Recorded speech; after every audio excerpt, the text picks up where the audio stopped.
성도 여러분, 우리는 거룩하신 하나님 앞에 더러운 죄인입니다. 죄는 더러운 거예요. 그리고 하나님 앞에 흉악한 악인입니다.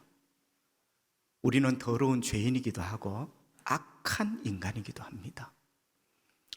늘 하나님의 마음을 아프게 하는 하나님의 원수로 살아옵니다. 여러분, 이런 우리들에게 기다리는 것은 하나님의 심판이 기다리고 있습니다. 다른 말로 장래의 저주, 형벌, 그 영원한 형벌이 지옥이거든요. 여러분, 지옥은 어떤 공간적인 의미보다 영원한 형벌, 하나님과의 영원한 단절, 그게 죄인이요 악인이요 하나님의 원수인 우리들을 기다리고 있는 운명 같은 겁니다. 그렇다면 여러분, 이런 우리에게 가장 좋은 소식, 가장 필요한 소식이 뭘까? 그걸 복음이라 하거든요. 자, 그럼 한 번 더 물어봅시다. 이런 우리에게 가장 필요한 복음이 뭘까? 바로 나를 살리는 소리. 이렇게 하면 네가 구원을 얻을 수 있을 것이다 라는 소리. 그것을 우리는 복음이라 합니다. 그 복음의 핵심은 예수 그리스도예요. 금덩어리가 복음이 아니고, 오래 사는 것이 복음이 아니고, 지식의 충만함이 복음이 아니라 예수 그리스도가 복음입니다. 죄인들을 살리는 소리예요. 죄인에게 꼭 필요한 소식이 예수 그리스도입니다. 조금 더 구체적으로 나누면 예수님이 우리 위하여 죽은 십자가와 장사한 지 사흘 만에 다시 살아나신 부활, 이 십자가와 부활이 복음의 핵심입니다. 하나님은 말씀하셨어요. 죄인들이 복음을 믿을 때 구원을 얻는다. 아까 제가 뭐라 했죠? 복음은 예수 그리스도가 복음이다. 다시 말하면 하나님께서는 우리에게 약속을 하셨어요. 우리가 예수 그리스도를 믿을 때 구원을 하나님께서 주시겠다고 말씀을 하시는 거죠. 오늘 저는 여러분과 함께 성찬 식탁 앞에 서 있습니다. 여러분, 성찬 식탁과 복음이 무슨 상관이냐? 이 성찬 식탁은 우리가 오감으로 느끼고 오감으로 경험하는 복음이에요. 최초의 복음은 우리 귀만 동원이 됩니다. 귀로 듣는 거예요.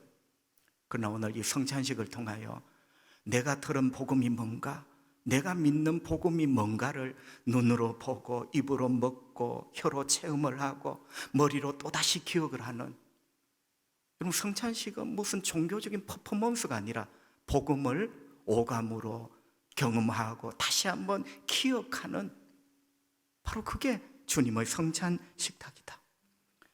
저는 오늘 앞서 말씀을 드린 것처럼 잔이라는 단어를 가지고 이 복음을 다시 한번 여러분에게 전하려고 합니다. 잔은 말 그대로 컵이죠, 컵. 잔, 그 첫 번째 잔은 예수님의 십자가 고난의 잔입니다. 예수님은 십자가의 죽음을 앞두고 계셨습니다. 여러분이 아시는 것처럼 예수님의 십자가의 죽음은 예수님의 사명이고 임무고 하나님 아버지께로부터 받은 미션입니다. 왜냐하면 하나님 아버지는 예수 그리스도를 이 땅의 모든 죄인을 구원하라고 미션 보내신 거예요. 그 구원은 십자가에 못 박혀 우리를 위하여 죽으심으로 완수가 되는 거죠. 그런 의미에서 예수님의 십자가는 임무요 미션이다.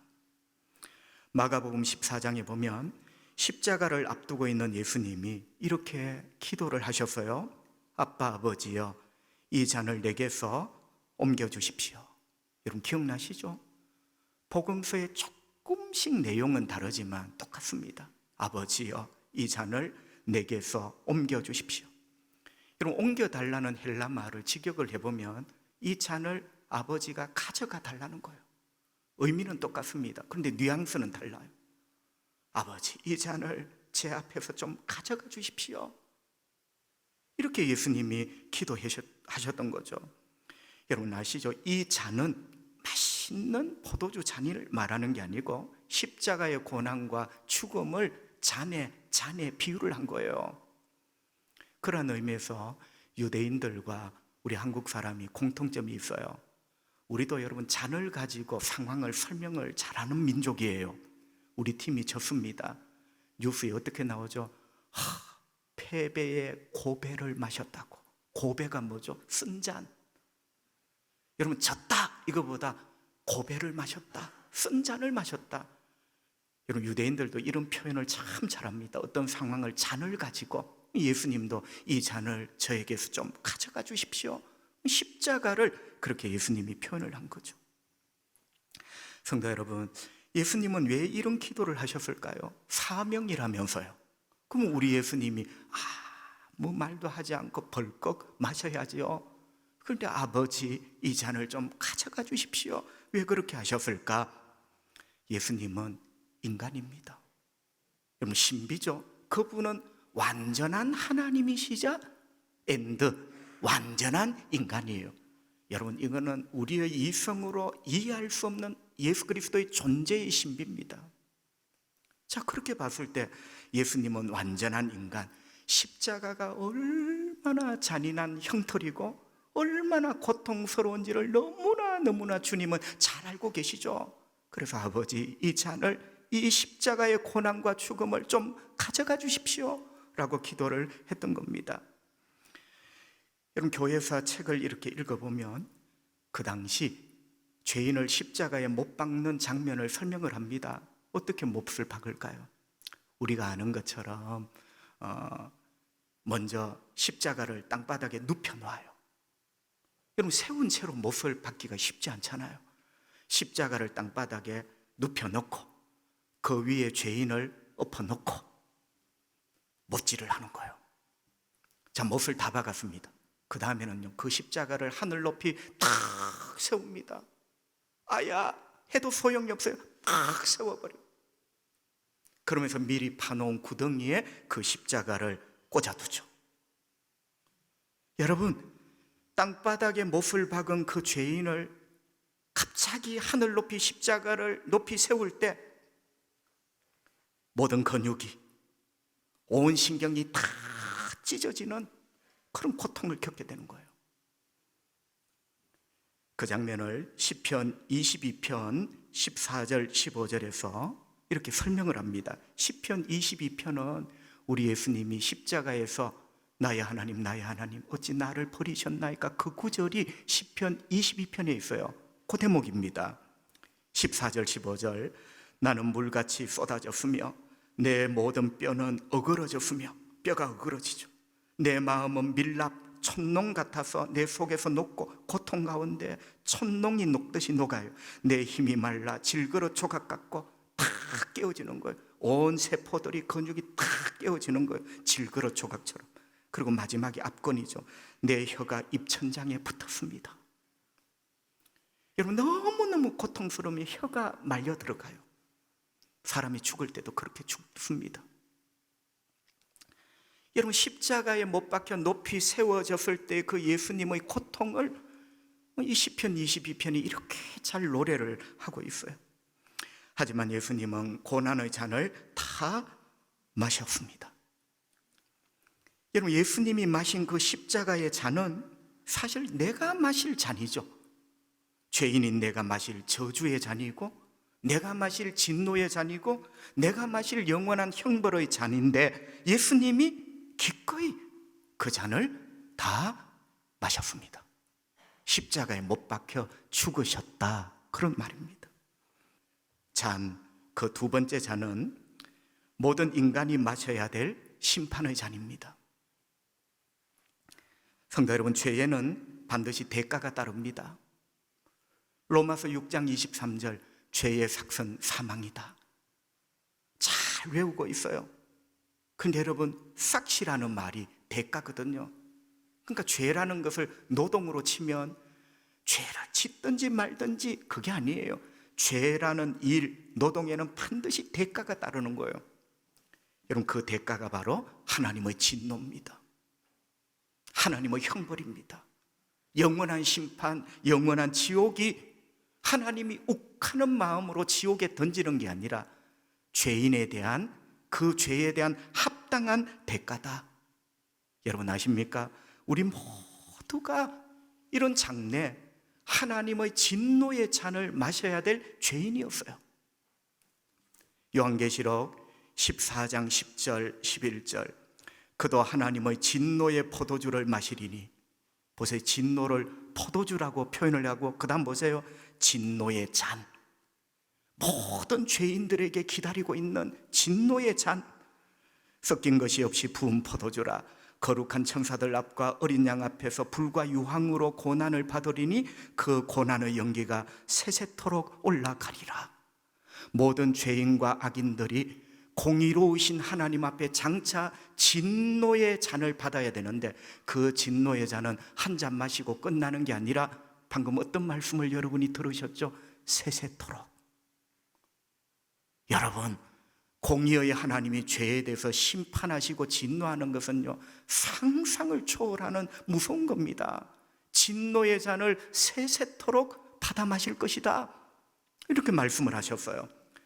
두 장 뒤 요한계시록 16장에도 보면 바벨론에 하나님께서 맹렬한 진노의 잔을 쏟아부으십니다. 바벨론이라는 말은 온 세상을 상징하는 말이에요.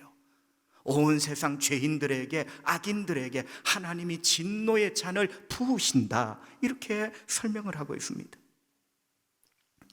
성도 여러분, 합당하죠. 왜 합당하냐? 하나님은 거룩하시고 공의로우신 분이에요. 그런 거룩하시고 공의로우신 분이 더럽고 추악한 죄인들에게 합당한 벌을 내리시는 것, 그 합당한 거예요. 그것을 우리는 진노의 잔이라 합니다. 여러분, 진노의 잔은 하나님이 욱하는 성질을 내어서 붓는 게 아니에요. 합당하신 거예요. 하나님 편에서도 합당하고, 왜? 그분은 공의로워. 죄인 편에서도 합당한 거예요. 왜? 죄를 지었으면 대가를 받는 거예요. 하지만 여러분 아십니까? 무서워할 필요가 없어요. 장차 모든 죄인들에게 부어질 진노의 잔이 엄청나지만 내가 마셔야 될 진노의 잔은 한 잔도 없습니다. 왜 그런지 아세요? 우리 예수님께서 십자가에서 장래 내가 마실 진노의 잔을 다 대신 마신 거예요. 그게 십자가의 죽음입니다. 내 대신 그분이 장차 내가 받을 진노와 형벌의 잔을 예수님이 대신 마신 거예요. 여러분, 대신 다 마셔버렸어요. 내가 마실 진노의 잔이 없는 거죠. 그것을 우리는 대속이라 합니다. 여러분, 대신, 대속, 이 대자가 얼마나 감사한 말인지 몰라요. 내 대신 죽으셨구나, 내 대신 다 마셨구나. 그러니까 내가 없는 거죠, 내가 마실 잔이. 그것이 넓은 의미의 구원이죠. 직설적으로 말씀을 드리면, 예수님이 십자가에서 마신 고난과 죽음의 잔은 내가 마셔야 될 진노와 심판의 잔이었어요. 그런데 예수님이 다 마셨습니다. 그러므로 내가 장차 거룩하시고 공의로우신 하나님이 부으시는 진노의 잔을 더 이상 마실 이유가 없다. 잔, 그 세 번째 잔은 축복의 잔입니다. 바울은 고린도 교회 성도들에게 성찬에 대하여 이렇게 설파를 했어요. 여러분, 2000년 전 고린도 교회도 성찬식이 있었어요. 그 성찬에 대하여 뭐라고 말을 했는가? 고린도전서 10장 16절, 우리가 축복하는 바 축복의 잔은, 감동입니다. 여러분, 오늘도 성찬 시기가 봄인데 가을에 한 번 남았네, 그게 아니에요. 축복의 잔, 축복의 잔이라고 이야기를 합니다. 여러분, 얼마나 읽을 때마다 감동이 되는지. 그리스도의 피에 참여함이 아니며 우리가 떼는 떡은 그리스도의 몸에 참여함이 아니냐. 여러분, 거듭 말씀을 드리지만 바울이 2000년 전 고린도 교회 성도들과 함께 성찬식을 할 때, 성도들이여, 축복의 잔에 우리 참여합시다. 축복의 잔이라고 이렇게 표현을 했다는 게 읽으면 읽을수록 감동이 됩니다. 그런데 여러분, 궁금한 게 있죠. 이 성찬의 잔이 왜 축복의 잔일까?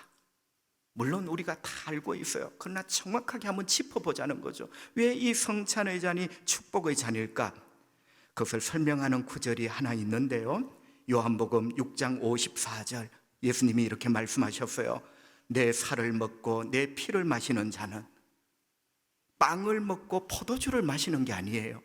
그것을 넘어 영적으로 예수님의 살을 먹고 예수님이 십자가에 흘리신 그 피를 마시는 자는 영생을 가졌고, 여러분, 영생보다 큰 축복이 있습니까? 이 세상의 모든 금덩이를 여러분 가슴에 안겨줘 보세요. 그 금덩이가 여러분을 구원할 수가 없어요. 예수가 우리에게 영생을 주세요.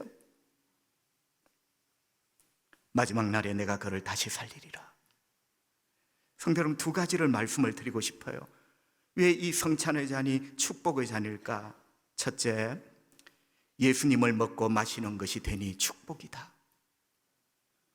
장로님, 이 카스테라 어디서 사왔는데요? 오늘 맛 좋습니다. 아가야들이 하는 말이야. 포도주를 어떻게 담그었길래 원래는 참 진하던데요? 아가야들이 하는 말이야. 여러분, 사실은 우리가 예수님을 먹고 예수님을 마시는 거예요. 이거는 인간의 어떤 논리라 논설이로 어떻게 설명할 길이 없는 거예요. 예수님이 십자가에서 찢어주신 그 살을 기념하고 예수님이 십자가에서 흘리신 그 피를 기억하고 기념하면서 이 빵과 잔을 마시니 그 어찌 축복이 아닐 수 있을까? 독일의 유명한 목사 보네프 목사님, 이렇게 책에서 한 줄을 남겨놨어요. 하나님은 자기 자신을 십자가 위에 올려놓으셨다. 우리 하나님은 영광의 하나님이십니다. 그런데 십자가 위에 당신을 올려놓으셨다는 거죠.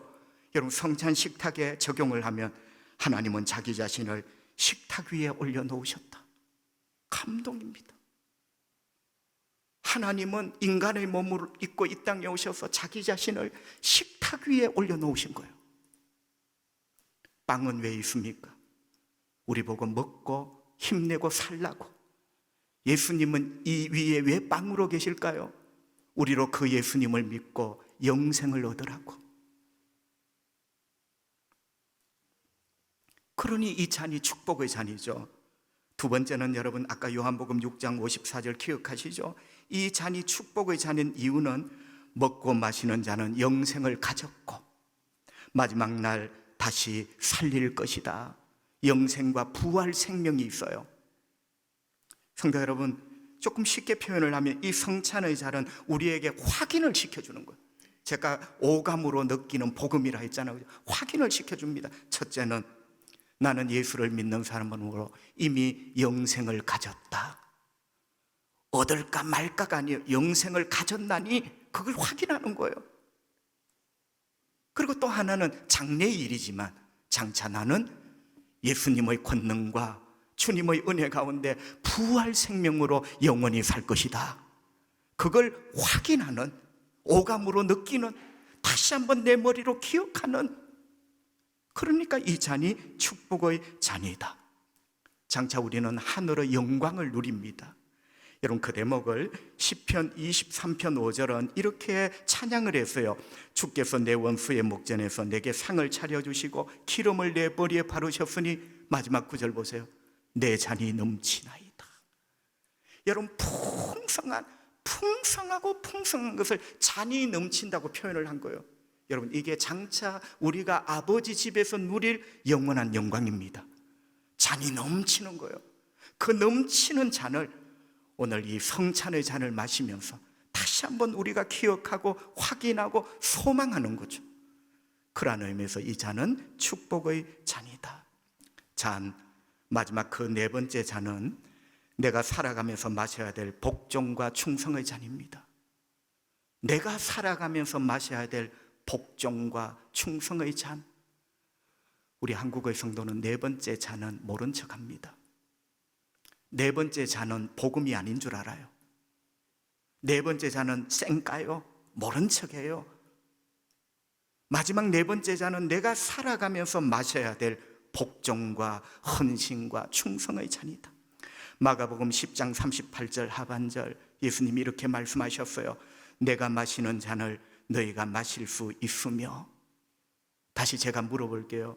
내가 마시는 잔을 너희들이 마실 수 있느냐?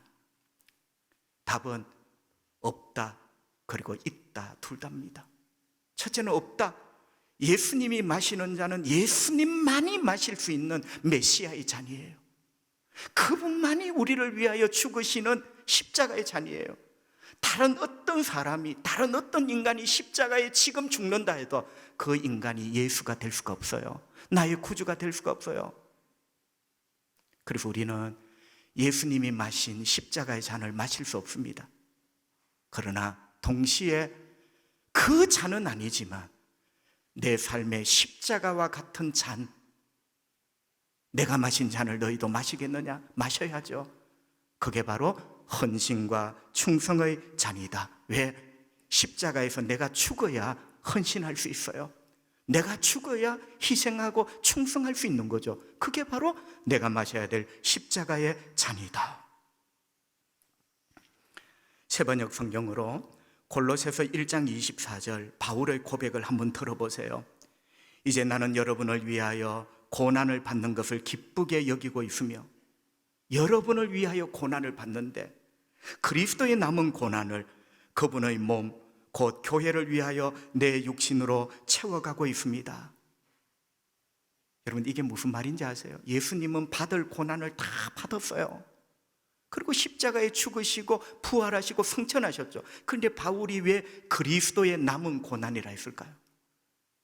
그걸 자기 몸에 마치 포도주처럼 부어서 채운다고 말씀을 했을까요? 여러분, 이런 겁니다. 예수님은 십자가에서 당신의 잔을 다 마셨어요. 그런데 만약 우리 가정에 갈등과 문제가 있어요, 우리 교회에 갈등과 문제가 있어요, 친구들 사이에 갈등과 문제가 있어요, 예수님이 그 자리에 계셨다면 그 잔을 반드시 마셨을 겁니다. 희생하며 내가 죽는 잔을 마셨을 거예요. 그런데 예수님은 이미 부활승천하셨어. 그래서 바울이 만약에 예수님이 거기 계셨다면 마실 수밖에 없는 그 잔을, 이제 제가 주님을 위하여 그 잔을 마시겠습니다. 내가 주님을 위하여, 교회를 위하여 그 잔을 내 몸에 채우겠습니다. 여러분, 그게 바로 그리스도를 위하여 사는 순종과 충성의 삶입니다. 우리가 마지막까지 마셔야 될 거룩한 잔이죠. 우리 철양교회 3대 담임 목사님, 독립운동가요 순교자인 주기철 목사님, 일제 승사들이 회유를 했어요. 주 목사, 한 번만 예수를 모른다고 하면 당장 석방시켜줄 거고 따뜻한 방으로 돌아가 너의 처자를, 너의 노모를 만날 수 있을 것이다. 한 번만 예수를 모른다고 해라. 여러분, 심하게 두들겨 맞고 고문을 당하고 고초를 겪은 주 목사님이 얼마나 갈등이 생겼겠어요. 얼마나 모진 고문을 당했는데 한 번만 예수 모른다 하면 집으로 따뜻한 방으로 보내주겠대요. 주 목사님께서 여러 번 갈등을 하시면서 이렇게 고백을 했어요. 내가 하나님 앞에 섰을 때 하나님께서 나에게 너는 내 이름으로 평안과 즐거움을 다 받아 누리고서는 고난의 잔은 어찌하고 왔느냐라고 물으신다면 나는 무슨 말로 대답하오리까? 이게 거절의 말이에요. 거절의 대답이에요. 하나님께서 온갖 은혜를 주셔서 내가 지금까지 살았는데 우리 하나님 앞에 섰을 때 너는 고난의 잔은 어찌하고 내 앞에 왔느냐라고 물으신다면, 주 목사님은 자기가 마셔야 될 고난의 잔이 이것인 줄 알았어요. 그래서 사람들은 순교라고 하지만 오늘 주제로 보면 주 목사님이 마지막에 예수 이름 그 영광 위하여 마신 잔이죠. 정절의 잔, 희생의 잔, 충성의 잔, 그것을 사람들은 순교라고 합니다. 그러니까 주 목사님은 날 위하여 십자가의 죽음의 잔을 마신 예수를 위하여 주 목사님은 마지막까지 정절과 충성의 잔을 자기도 마신 거예요.